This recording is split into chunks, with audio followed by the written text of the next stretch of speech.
Industry on Parade. A pictorial review of events in business and industry, produced each week by the National Association of Manufacturers.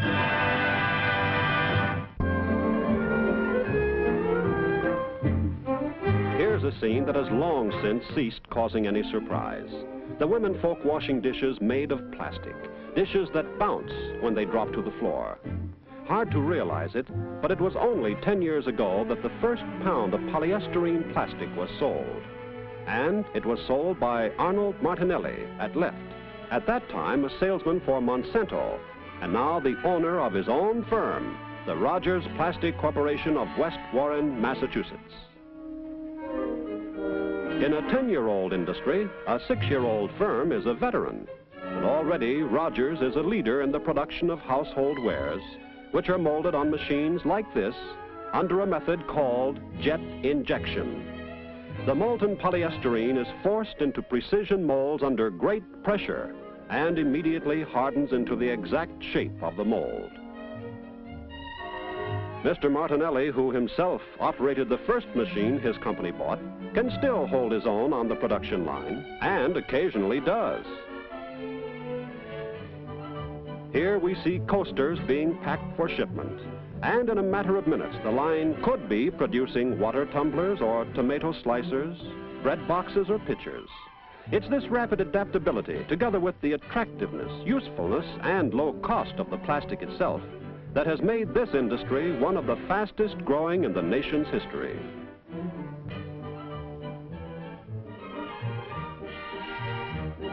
The future of plastics is bright indeed, and Rogers is a company that intends to stay out in front, broadening still further its already extensive line of products made of plastic.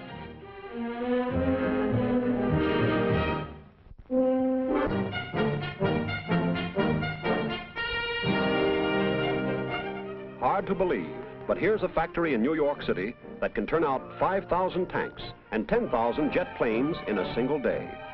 Working with classified blueprints from the Defense Department, the Comet Metal Products Company can produce 5,000 ships, 2,500 trucks, and 500 artillery pieces at the very same time. If you haven't already guessed, the tanks, planes, ships, and guns produced here are miniatures. But they aren't toys, and they are perfect scale models made from the blueprints of the real thing. There can be no mistake about any detail, for these miniature instruments of warfare will serve an important purpose. They'll be used in training our fighting men to distinguish friendly ships, planes, and tanks from those of the enemy. Also in helping the high brass to recreate the picture of a military situation many miles away, giving them a three-dimensional view of an operation.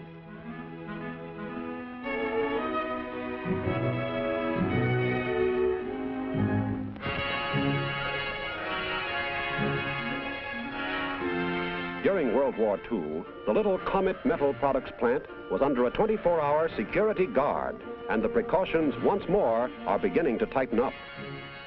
How any small boy would like to be turned loose in this factory. But this is serious business, and when Uncle Sam says, "Send us more tanks, more ships, more planes," he isn't kidding. For in their own way, these tiny models of the genuine article can also help save the lives of American fighting men.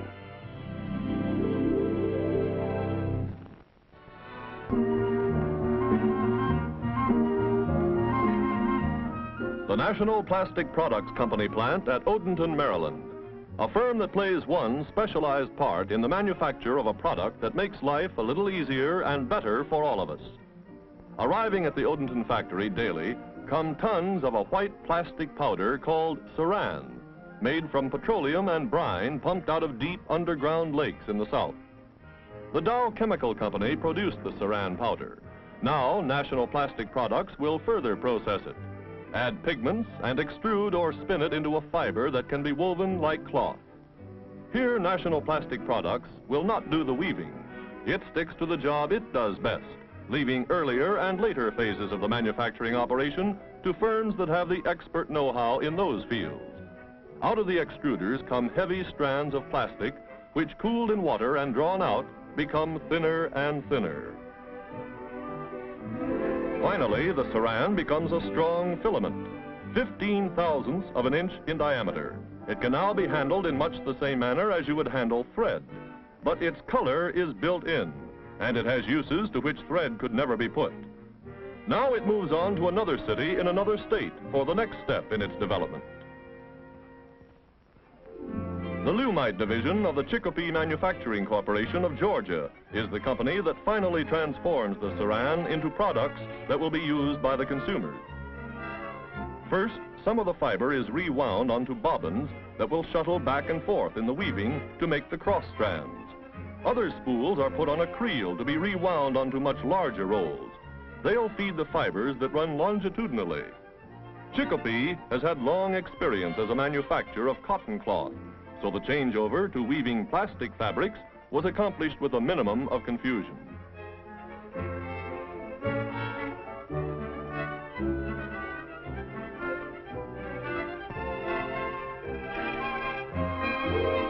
About once every 2 days, the roll of saran thread for the warp must be renewed, and a mechanical tire joins every strand in only a few minutes. It's here, for example, that a company like Lumite is able to take advantage of knowledge gained in generations of practice in allied fields. Once everything is ready, the loom goes into action.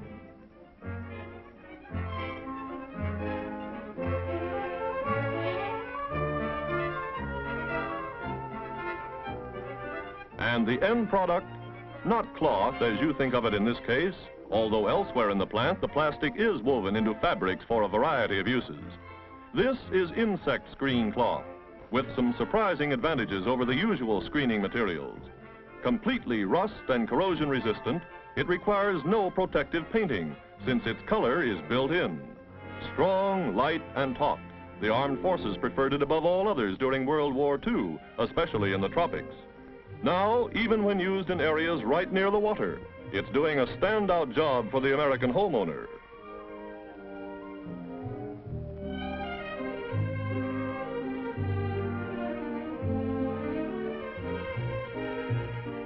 Around this particular household, where there also appears to be a shortage of manpower, it's Lumite screen cloth to the rescue. The communists would like to see inflation cheapen our money until it isn't worth the paper it's printed on. Cheap money means less value for our savings and insurance. That's why the communists would like to see cheap money create economic chaos. But we can curb inflation and strengthen our dollars if each of us will avoid borrowing to buy unnecessary things, by saving all we can, not wasting materials, and by supporting policies which increase our industrial productivity, and by insisting our government does likewise. A sound dollar means a strong and free America.